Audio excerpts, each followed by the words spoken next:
दो माइक उसको मैं एक तहसीलदार के नंबर दूंगा, उसे कोऑर्डिनेट कर ले और दोनों आपस में ड्यूटी कर ले।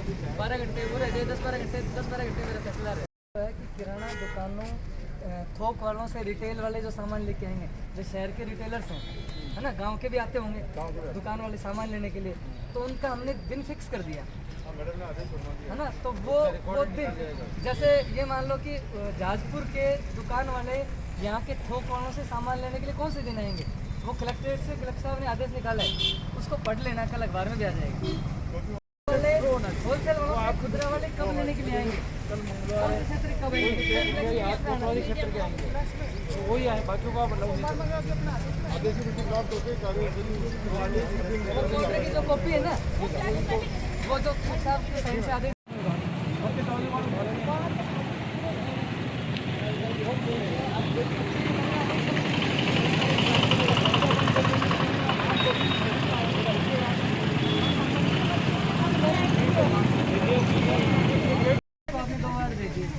दो वार्ड में टाइम और समय हम आपसे संपर्क करेंगे, आपके रजिस्टर भी कर सकते हैं क्या? भाई एक पिकअप को 2 वार्ड दिए, 2 वार्ड में ठेले 20 हैं, आप 20 को नहीं दे सकते। प्रशासन से अपेक्षा करते हो कि हम आपसे संपर्क करें। और जो हमारा प्रशासनिक यहाँ जो अधिकारीगण लगाए गए हैं, उन सब ने सुबह से व्यवस्थाएं देखी हैं और हमारा पूरा प्रयास रहेगा कि लोगों को जो बुनियादी आवश्यकताओं की खान पान की जो चीज़ें हैं वो समय पे मिलें। उसके लिए एक एक्शन प्लान हमारे द्वारा तैयार किया गया है और व्यापारियों से हमारा निरंतर यहाँ पे संवाद हमने किया है और कुछ इस प्रकार की हमने व्यवस्थाएं यहाँ पे जमाने का प्रयास किया है कि यहाँ आम आदमी जो है फ्रूट या सब्ज़ी लेने के लिए नहीं आए और यहीं से व्यापारी अपने पिकअप के माध्यम से या मोबाइल वैन्स के माध्यम से और बाहर वार्ड्स में उसका सप्लाई करें, फ्रूट्स का और सब्ज़ी का। और उसके लिए ठेलों के भी हमने नगर परिषद के माध्यम से एक सूची बनवाई है। हमारा प्रयास रहेगा कि जो ठेले वाले हैं, जो बिल्कुल आर्थिक रूप से इतने मजबूत नहीं होते हैं, उनको भी साथ साथ रोज़गार मिले।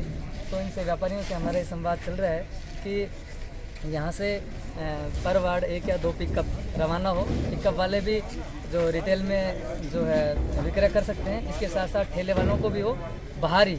हमारा ये प्रयास रहेगा कि ठेले वाले अंदर सामान खरीदने के लिए या सब्जी या फ्रूट्स खरीदने के लिए नहीं आए, पर वार्ड कुछ ठेले हम आवंटित कर देंगे, उनके आई कार्ड बना देंगे। उन ठेले वालों को यहाँ से जो व्यापारियों की पिकअप्स हैं वो भर के जाएँ और उन ठेलों वालों को निर्धारित दर पे कोई मूल्य वृद्धि या कालाबाजारी, मुनाफाखोरी, जैसा कि राज्य सरकार के निर्देश है और कलेक्टर साहब इसमें बहुत सख्त हैं कि किसी भी स्तर पे मुनाफाखोरी या एक रेट से ज़्यादा नहीं मिले। तो यहाँ से पिकअप जाएँ और पर वार्ड जो ठेलों का अलॉटमेंट है उनको एक निश्चित जगह पे वार्ड्स में ही वहीं पे उनको विक्रय कर देंगे और उन ठेलों के माध्यम से प्रत्येक व्यक्ति के घर घर जो है सब्जियां और फल का की व्यवस्था बैठ जाए। इसके लिए हम इनसे बातचीत कर रहे हैं। इसमें कुछ छोटा मोटा संशोधन होगा तो वैसे आपको या आम पब्लिक को मीडिया के माध्यम से हम सूचित करवा देंगे। उसके साथ ही जो फ्रूट्स वाले हैं वो कब यहाँ से सामग्री लेके जाएंगे, उसका हमने शाम का टाइमिंग रखा है कि इवनिंग में 4 बजे से लेके 11 बजे तक फ्रूट्स वाले हैं वो यहाँ से सामग्री लेके जाएँ, फ्रूट्स लेके जाएँ, फिर वार्ड्स में ठेले वालों को दें या सीधा वितरित करें, विक्रय करें। और सब्जी के लिए सुबह का टाइमिंग रखा है 5 बजे से और सुबह 11 बजे तक पिकअप्स के माध्यम से वो लोग यहाँ से लेके जाएँ और उसका वार्ड में विक्रय करें। और बीच का जो टाइम है 11 बजे से 4 बजे तक का टाइम है, उसमें हमने जो यहाँ व्यापारी हैं, किराना के व्यापारी हैं, जो दोनों प्रकार के हैं, होलसेलर भी हैं और जो रिटेलर्स भी हैं, उनका टाइमिंग स्लॉट रखा है। होलसेलर के लिए जो पूरे शहर में जो व्यवस्था की गई है जिला कलेक्टर महोदय के द्वारा, उसमें अलॉटमेंट किया गया है कि होलसेलर दुकान ज़रूर खोल सकते हैं, लेकिन उनके वहाँ रिटेलर कौन सामग्री लेने के लिए आएगा वो एरिया डिस्ट्रीब्यूशन किया गया है, उसका डिवाइडेशन किया गया है कि किस उपखंड का रिटेलर है वो शहर में किस होलसेलर से कौन से दिन सामग्री ले सकता है। वहीं चार्ट और वहीं दिन यहाँ पर कृषि उपज मंडी पे भी लागू होगा। समय ज़रूर कृषि उपज मंडी में 1 घंटा कम किया है, 11 से 5 बजे तक शहर में है। कृषि उपज मंडी में होलसेलर जो है किराना व्यापारी हैं उनका 1 घंटा कम किया गया है, क्योंकि यहाँ फ्रूट और सब्जियों की भी दुकानें लगती हैं। पूरा हमारा प्रयास रहेगा। मंडी अपने आप में अंदर बहुत बड़ी मंडी है और बहुत प्रकार के विक्रेता है, क्रेता हैं, मजदूर हैं, पल्लेदार हैं और इसमें कोविड अनुशासन को राज्य सरकार की अपेक्षा के अनुरूप जो कलेक्टर महोदय ने आदेश निकाला है उस पर हम खरा उतरें। उन व्यवस्थाओं के बारे में हमने अभी जो आपको बताया कि ड्राफ्ट प्लान है हमारा, कुछ संशोधनों सहित और प्रयास करेंगे कि इसको लागू करवाएं। सर आपको काफ़ी अनुभव 2020 का भी। तत्कालीन जिला कलेक्टर राजेंद्र जी भट्ट के समय भी ये कर्फ्यू लगा था 3 महीने का, और काफ़ी व्यवस्थित तरीके से लगा। क्या कहेंगे आप उनके बारे में? वो समय समय का फ़र्क होता है। उस टाइम पे बिल्कुल क्लोज था, बिल्कुल पैक था, वो समय की डिमांड थी। आज जो है उसमें आर्थिक व्यवस्था को भी ध्यान में रखते हुए राज्य सरकार ने जो निर्देश दिए हैं उस दायरे में रहते हुए जनमानस को खुद स्व अनुशासन में रहते हुए काम करें और वो लोग उसको समझें, सीखें, उसको ध्यान में रखें। और वैसे ही हमने सख्ती करी है। उस समय में और आज के समय में अंतर है। और आज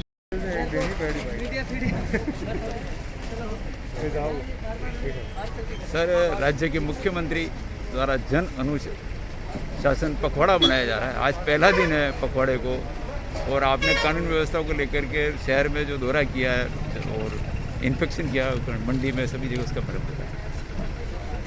कोरोना महामारी के द्वितीय फेज को देखते हुए और जिस तरीके से इसका बहुत तेज़ी से प्रसार हो रहा है, राज्य सरकार के द्वारा 19 तारीख से 3 मई तक जन अनुशासन पखवाड़ा घोषित किया गया है।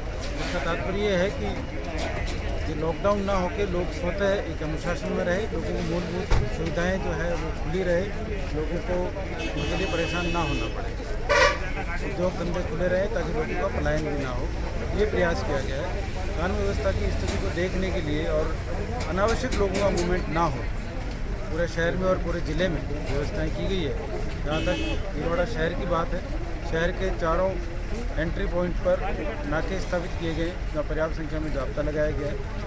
आने जाने वालों को चेक किया जा रहा है। आवश्यक सेवाओं को छोड़ के अगर कोई लोग अनावश्यक रूप से मूवमेंट कर रहे हैं तो उनके खिलाफ चालान की कार्रवाई भी की जा रही है। इसी तरह शहर में, पूरे शहर में अलग अलग फिक्स पिकेट्स लगाए गए हैं। पूरे शहर में हमने 75 पिकेट्स लगाए हैं, जिन पे पुलिस और होमगार्ड के जवान तैनात हैं, और हर आने जाने वाले आदमी को पूछताछ कर रहे हैं। और आवश्यक सेवाओं के लिए कोई आदमी घूम रहा है तो उसको अनुमति दी जा रही है, और अगर अनावश्यक रूप से कोई घूमता पाया जाएगा तो उसके विरुद्ध नियमानुसार जो भी कार्रवाई वो की जा रही है और की जाएगी। सर शहर में ऐसे बैरिकेडिंग किन किन स्थानों पर लगाए गए और कितनी संख्या में लगाए गए? शहर में मैं आपको बता रहा हूँ 4 तो चारों तरफ नाके लगाए गए हैं। जो 75 हमारे फिक्स पिकेट हैं जी, उनमें जो महत्वपूर्ण चौराहे हैं, जो बड़े चौराहे हैं, उनको हमने सिंगल पार्ट कर दिया है। एक साइड की रोड ऑन रखी है ताकि फिस्किंग और चेकिंग आसानी से की जा सके। इसके अलावा जो छोटी गलियां हैं जिनका अल्टरनेट रूट है निकलने का, उन छोटी गलियों को हमने बंद किया है ताकि अल्टरनेट रूट से लोग निकल सकें और फिस्किंग करना, चेकिंग करना पुलिस के लिए थोड़ा आसान है। सर बैरिकेडिंग लोगों ने जगह जगह से तोड़ दिए, गिरा दिए, उसके बारे में क्या कहेंगे आप? ऐसी कुछ जगह से सूचना आई है कि लोगों ने बैरिकेडिंग खोल दी है।